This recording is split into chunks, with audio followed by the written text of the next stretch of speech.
pendapatan negara yang kemudian dari pungutan paksa, itulah namanya pajak. Pajak itu adalah andalan dari negeri-negeri yang masih terbelakang. Ibarat kayak orang itu punya utang gitu ya, dan dia nggak bisa bayar, dia akan cari sumber-sumber manapun tuh yang bisa dia gunakan untuk bisa naikin pendapatan dia sehingga dia bisa bayar utang atau dia bisa membiayai seluruh keperluan-keperluan dia. Saya nggak tahu alasannya apa ketika ada orang yang bela kebijakan-kebijakan semacam ini, tapi mereka bela itu kan cuma 12% apa yang sudah kita berikan pada negara ya, dan seluruh bacot-bacot omong kosong lainnya itu. Assalamualaikum warahmatullahi wabarakatuh. Alhamdulillah, puji dan syukur senantiasa kita panjatkan pada Allah Subhanahu wa taala. Salat dan salam pada Rasulullah Muhammad sallallahu alaihi wasallam. Teman-teman sekalian, dulu saya pernah main game. Gamenya judulnya Crusaders, dan di game Crusaders itu biasalah ya, itu kayak game simulasi. Lalu kemudian kita harus kayak running sebuah kayak kita tuh bertindak sebagai kayak kepala gitu ya, kepala negara, dan kita tuh running satu tempat tertentu atau running satu kompon tertentu lah, dan kita harus bangun segala macam dan akhirnya bangun militer lalu kita perang. Ya itu banyaklah game-game yang kayak gitu ya. Yang menarik adalah teman-teman sekalian, kalau kita bahas sebagai sebuah landlord gitu ya, kita tuh punya banyak sekali pendapatan. Makanya game-game kayak gitu biasanya ada nyari sumber daya tuh, resources, dan biasanya di awal-awal dia berebut resources. Resourcesnya ada apa aja? Ada batu, ada kayu, ada emas gitu ya. Lalu kemudian kita berebut resources di sana. Lalu setelah itu resourcesnya bisa kita jual untuk menghasilkan uang. Dan uang itu bisa digunakan tuh apa? Untuk rekrut militer, untuk kepentingan-kepentingan yang lain kayak bangun rumah, lalu kemudian bangun stronghold, bangun benteng, bangun barak, tentara dan segala macam. Ya pokoknya kita tuh kayak berusaha menjadi kepala negara lah ya. Lalu kita kayak ngatur negara kita dari mana pendapatannya dan bagaimana mengelola itu sehingga kita bisa menang dalam percaturan dunia. Walaupun itu cuma game, iya jelas. Tapi ada satu yang menarik teman-teman sekalian. Salah satu pendapatan di awal yang bisa diandelin itu adalah ketika kita bergantung pada pajak. Nah, jadi kalau di awal-awal itu pajak itu sangat berarti tuh. Alias kalau di game ya, nggak tahu kalau di dunia nyata ya. Kalau di game itu pajak itu adalah andalan daripada negeri-negeri di game ya sekali lagi ya. Andalan dari negeri-negeri yang masih terbelakang atau masih di awal-awal gitu ya. Jadi dia tuh ngandelin pajak banget. Karena pajak itu konsepnya adalah apa? Konsepnya pajak itu adalah pungutan wajib daripada orang-orang yang ada di situ. Artinya pungutan pajak itu sangat bergantung pada apa? Populasi. Maka di awal-awal ketika kita bangun negara itu di game-game itu pengalaman ya, kita itu memperbanyak populasi dulu, lalu kemudian setelah populasinya banyak kita pajakin tuh, dapatlah duit untuk pembangunan di negara itu. Tapi problemnya di game itu juga mensimulasi daripada kenyataannya. Setiap kali kita narikin pajak itu mereka menjadi tidak senang. Nah, jadi ada persentase kesenangan, popularitas tuh. Jadi kalau seandainya popularitas kita turun sampai di bawah 30% atau 20%, itu rakyatnya nggak mau kerja. Mogok gitu ya, atau bahkan nggak mau untuk bereproduksi dia. Jadi ini hidup dia susah, dia popularitas kita turun dan dia bisa revolt, dia bisa buat sesuatu yang intinya menghancurkan ekonomi kita lah. Jadi sebenarnya kalau konsep pajak di awal-awal game itu atau di negara-negara yang terbelakang di dalam game itu adalah bagaimana menjaga agar rakyat ini tetap senang dan juga mereka tetap bisa ditarikin. Kalau gampangnya, setiap kita naikin pajak mereka nggak suka, setiap kita turunin pajak mereka menjadi suka sama kita, dan akhirnya kita harus menjaga di tengah-tengah itu sebagai seorang landlord gitu ya.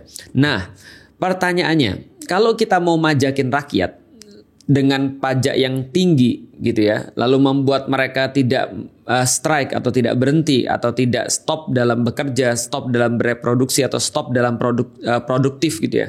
Gimana caranya? Nah ini di dalam game itu ada semacam kayak menyediakan entertainment. Nah, entertainment di situ bisa jadi kita nyediain mereka hiburan-hiburan, Bisa jadi kita menyediakan kepada mereka religiusitas mereka. Karena di game itu juga kalau kita misalnya bangun tempat ibadah gitu, mereka jadi seneng tuh. Dan ketika mereka seneng, kita bisa naikin lagi pajaknya mereka. Intinya adalah segala sesuatu yang mengalihkan mereka daripada kesulitan-kesulitan mereka. Atau sesuatu nilai yang menurut mereka bisa mereka pegang ketika mereka dinaikin pajaknya. Itu di dalam game. Artinya di dalam game, kalau saya simpulkan, negara-negara yang baru berkembang di awal-awal itu atau negara-negara yang masih terbelakang dibandingkan dengan yang lain, mereka pasti mengandalkan pendapatan yang namanya pajak atau pungutan wajib itu, atau bisa dikatakan pungutan paksa itu. Dan ini adalah satu konsep yang umum di negara-negara yang ada di dunia di kenyataannya, bukan hanya di game, karena game kan cuma mensimulasi daripada negara-negara yang ada di kenyataannya. Jadi pendapatan negara yang kemudian dari pungutan paksa itulah namanya pajak. Jadi seolah-olah seperti itu.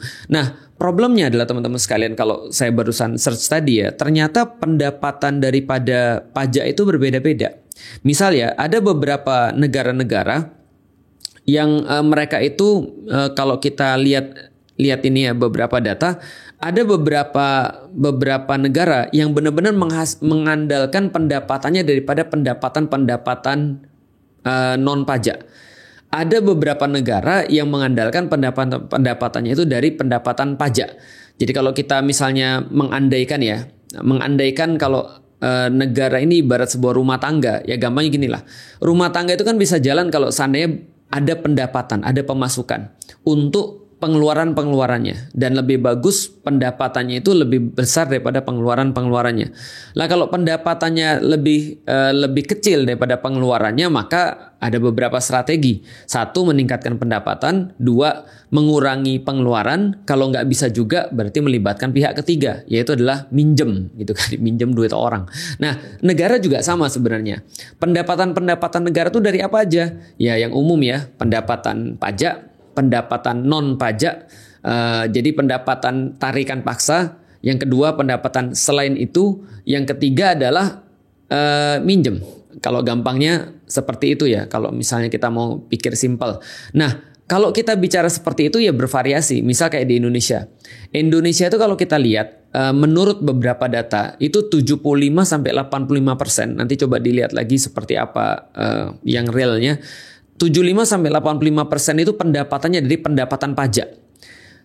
Sehingga sekitar berapa? 15-25% itu pendapatannya daripada non pajak. Artinya Indonesia itu kalau misalnya pajaknya mandek, Indonesianya mandek. Dan utang Indonesia itu sangat besar sekali.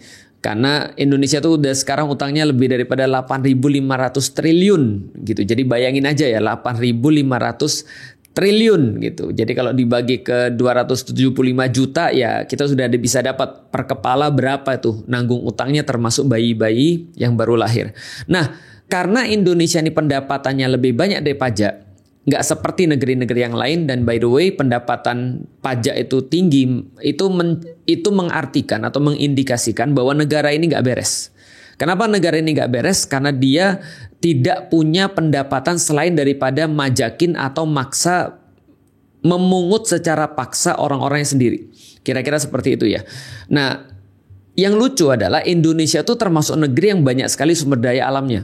Indonesia itu kaya akan minyak, Indonesia itu kaya akan batu bara, Indonesia itu kaya akan tambang-tambang yang lain gitu ya. Tapi lucunya Indonesia itu pendapatan non pajaknya cuma 15% sampai 25%. Dan teman-teman bisa bandingin misalnya dengan Arab Saudi misalnya, yang memang pergantungan pada sektor non pajaknya itu besar sekali, atau mungkin negara-negara maju yang lain, coba nanti di search aja gitu ya. Nah, dan baru-baru ini yang kita lihat, kita tahu bahwasanya Indonesia tuh mau naikin pajak 12%, hampir pasti tuh 12%. Bahkan ini menjadikan pajak PPN-nya itu, pajak pertambahan nilainya itu sekitar 12% itu berarti yang termasuk tertinggi di ASEAN. Tadi datanya sudah kita buka, itu Filipina itu sekitar berapa? 12% ya. Filipina 12%, Indonesia naik jadi 12%, Kamboja, Laos, Vietnam, Malaysia 10%, Singapura 9%. By the way, kita tambahin lagi, Coba bandingin pendapatan orang-orang Singapura sama pendapatan orang-orang Indonesia dan lihat sejauh apa, dan PPN-nya lihat kita lebih besar daripada Singapura 3%. Timur Leste 2,5%, Thailand 7%. Nah, ini adalah yang kita bisa lihat. Mungkin orang-orang bilang itu kan cuma 1%, itu berarti nggak ngerti sama sekali tentang ekonomi. Dalam ekonomi 1% itu pengaruh banget. Bahkan kalau kita lihat pertumbuhan ekonomi, misalnya 5% dianggap sebagai sesuatu yang sehat. Misalnya kita nggak bahas tentang seperti apa benar atau salahnya, enggak, itu urusan orang-orang yang ahli lah. Tapi 5% itu kalau bisa turun dari 4% jadi 4%, itu cuma 1% juga. Atau naik jadi 6%, itu juga 1% juga. Tapi itu berimpact yang sangat besar sekali. PPN juga sama. Meskipun dia naik cuma dalam tanda kutip 1%, itu menurut beberapa perhitungan teman-teman yang ahli, itu naiknya realnya bukan 1% tapi 9%. Tapi kenyataan di lapangannya itu bisa lebih parah daripada 9% kenaikannya. Karena pajak itu kan nggak cuma ditarik satu PPN itu, dan nggak cuma mempengaruhi beberapa orang. Katanya sih itu kan cuma untuk barang-barang orang kaya. Enggak ada pernah begitu. Namanya ekonomi itu berlaku pada semua orang. Karena orang kaya ketika dia terdampak pajak, dia pasti akan membebankan semua tambahan operasional atau semua tambahan daripada kegiatan ekonominya itu ya pada orang-orang yang beli produk dia, which is bukan orang-orang kaya juga, gitu kan ya. Dan kalau misalnya ada yang masih kekeh, itu kan cuma 1%, ya kita bisa balikin ke pemerintah. Kalau cuma 1%, kenapa lu naikin? Kalau nggak berarti nggak akan diambil dong. Kalau nggak ada rasanya nggak akan dong dia mau naikin, gitu kan ya. Berarti pasti ada efeknya. Dan pemerintah saat ini ketika naikin pajak, pertama pendapatan terbanyaknya adalah dari pajak. Kedua, dia naikin pajak untuk orang-orang semuanya lewat PPN, itu berarti dia in need, dia lagi perlu. Ibarat kayak gini lah. Ibarat kayak orang itu punya utang gitu ya, dan dia nggak bisa bayar, dia akan cari sumber-sumber manapun tuh yang bisa dia gunakan untuk bisa naikin pendapatan dia sehingga dia bisa bayar utang atau dia bisa membiayai seluruh keperluan-keperluan dia. Nah, ini yang terjadi pada Indonesia ketika dia naikin pajak 12%. Nah, kalau kita lihat lalu pengaruhnya apa? Banyak banget. Karena namanya ekonomi itu ketika kita ketika kita men-trigger satu titik, itu bisa berpengaruh di tempat-tempat yang lain. Kalau ada orang yang bilang enggak kok itu enggak pengaruh, yang sudah itu udah pengaruh banget. Dilihat aja, dan banyak akhirnya orang-orang nyesel ketika mereka mungkin saya nggak tahu alasannya apa ketika ada orang yang bela kebijakan-kebijakan semacam ini, tapi mereka bela itu kan cuma 12%, apa yang sudah kita berikan pada negara ya, dan seluruh bacot-bacot omong kosong lainnya itu, yang menurut saya ya akhirnya itu nggak terbukti secara fakta. Secara fakta kenaikan apapun itu sangat berpengaruh, walaupun cuma sedikit dalam tanda kutip, tapi tidak ada yang sedikit dalam perhitungan itu. Toh ketika mereka naikin 1% itu juga mereka mengharapkan dapat dari situ banyak. Belum lagi kenaikan ini dilakukan bukan ketika rakyat percaya dengan apa yang dilakukan dengan duit pajak itu. Karena apa? Korupsi itu sudah gede banget lah. Indonesia termasuk negara yang paling korup, kalau enggak yang paling korup di Asia, dan termasuk negara yang paling korup di dunia. Ini adalah kemudian kondisinya. Tadi saya lihat berapa tuh potensi data korupsi terkait pajak. Pada tahun 2023, Indonesia Corruption Watch mencatat 791 kasus korupsi di Indonesia dengan 1.695 tersangka. Jadi itu adalah kemudian ketika berkaitan dengan korupsi pajak. Artinya kalau teman-teman lihat juga, ya kita nggak usah ngomong banyak lah ya. Coba cek dulu deh petinggi pejabat pajak. Lihat tuh rumahnya ada berapa banyak. Coba lihat mobilnya. Coba lihat kehidupannya seperti apa. Artinya sebenarnya kalau kita lihat, negara ini kayak nyuruh orang-orang yang susah, kayak nyuruh orang-orang yang sederhana untuk membiayai kepentingan orang-orang yang kaya, orang-orang yang pejabat. Ini kan kondisinya tuh. Maka wajar ketika kebanyakan orang tuh nggak setuju. Kalau misalnya mau disurvei, yakin lebih banyak orang yang nggak setuju daripada orang yang setuju. Dan kita masih sebut negara kita demokrasi. Nggak ada sih sebenarnya demokrasi. Sebenarnya ketika orang tuh mau naikin, ya dia naikin aja. Makanya Sri Mulyani kan ya sampai menggunakan seluruh dalil dan seluruh ide untuk bisa membenarkan pajak. Mulai dari kalau nggak setuju silakan tinggal di luar negeri katanya ya, atau apalah, untuk pergi dari Indonesia atau apalah, terserah. Tapi ini kan perkataan-perkataan juga sangat tidak produktif. perkataan-perkataan yang tidak layak diucapkan oleh orang yang harusnya menjadi pelayan atau menjadi orang yang dipercaya oleh rakyat. Artinya kalau kita lihat ya pantas aja orang nggak peduli. Orang ngelihat korupsi di sektor pajak itu gila-gilaan, belum lagi di sektor-sektor yang lain, dan mereka sama sekali nggak merasa ketika mereka naikin pajak mereka atau mereka ditambah pungutan mereka, itu terhadap sesuatu yang mereka rasakan itu hampir nggak ada. Jalan-jalan, lalu kemudian fasilitas-fasilitas, dan untuk apalagi misalnya pembelanjaan negara, IKN misalnya, IKN kan nggak dirasakan oleh semua orang. Terus kenapa semua orang harus nanggung misalnya? Atau beberapa korupsi-korupsi yang di bidang negara yang lain, kolusi, nepotisme, menguntungkan beberapa keluarga, beberapa segelintir orang ataupun kaum dan seterusnya. Ya ini adalah sesuatu yang membuat orang akhirnya juga nggak percaya dengan pengelolaan negeri ini, termasuk di dalamnya adalah tarikan terhadap rakyat, yaitu adalah pajak. Ya short story teman-teman sekalian, ketika kita bicara tentang pajak, sebenarnya ya saya secara pribadi bukan hanya nggak setuju dengan kenaikan 1%, tapi harusnya Indonesia itu kalau mau sehat ya tidak mengandalkan penerimaan daripada pajak. Bisa nggak? Harusnya sih bisa. Karena banyak negara-negara lain sudah mencontohkan. Artinya kalau kita bicara tentang sumber daya alam, kita berbicara tentang kemampuan kita untuk mengelola. Ya lihat negara tetangga aja misalnya kayak Singapura misalnya. Dia bisa kok untuk bertahan bukan full dari pajak. Atau dia bisa kok untuk menaikkan potensi dirinya meskipun kayak negerinya sekecil itu hampir nggak punya tambang gitu ya dibandingkan dengan Indonesia, tapi kok dia bisa untuk menempati posisi setinggi itu secara ekonomi. Nah mungkin itu juga yang harus kemudian dipikirkan oleh orang-orang yang ada di atas. Jangan suruh kita yang mikir, karena tugas kita melihat ada sesuatu yang menurut kita nggak beres, kita sampaikan. Dan jangan kemudian nyuruh apa yang sudah lu sampaikan kepada Indonesia, apa yang sudah lu beri pada Indonesia. Ya yang kita beri pada Indonesia adalah sikap kritis gitu. Karena kenapa? Karena bukan kita yang ada di atas, bukan kita yang ada di pemerintahan, dan bukan berarti ketika kita ngomong begini kita benci. Kita cuma mau ngasih tahu aja bahwasanya dalam sejarah pajak itu senantiasa menjadi salah satu faktor yang sangat penting dalam runtuhnya peradaban.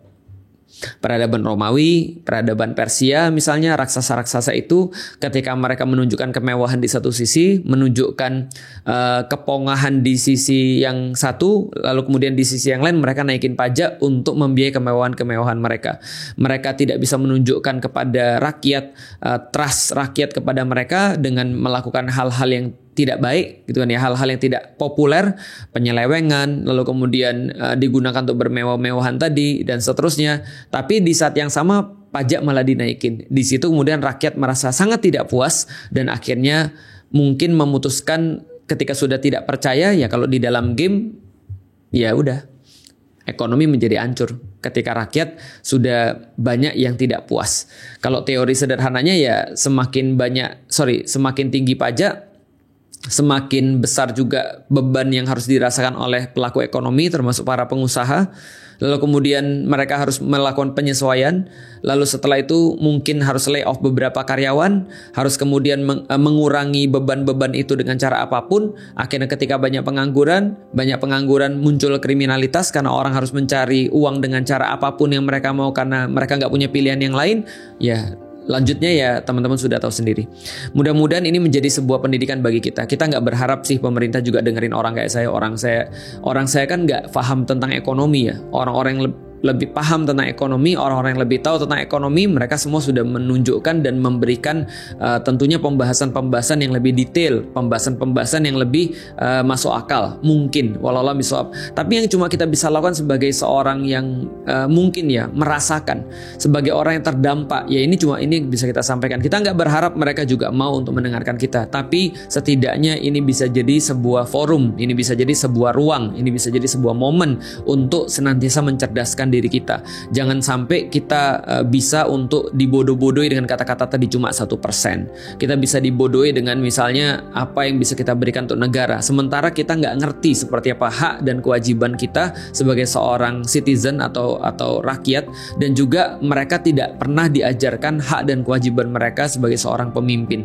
Dan kita nggak pernah bisa untuk menyampaikan apapun kepada, bahkan masukan, jangan sampai kita dibodoh-bodohi seperti itu. Minimal kita bisa tahu dan minimal kita punya sebuah budaya untuk senantiasa mencerdaskan diri kita, mencari tahu dan juga mempunyai opini terhadap sesuatu. Mudah-mudahan bermanfaat. Nanti kapan-kapan kita bisa bahas, dan mungkin teman-teman yang lain juga yang sudah lebih ahli juga bisa bahas bagaimana Islam kemudian mengadakan pengelolaan pendapatan di dalam negaranya dulu, ketika dia punya negara dan rakyat-rakyatnya tidak terlalu banyak dibebani dengan pajak. Wallahu a'lam bishawab. Assalamualaikum warahmatullahi wabarakatuh.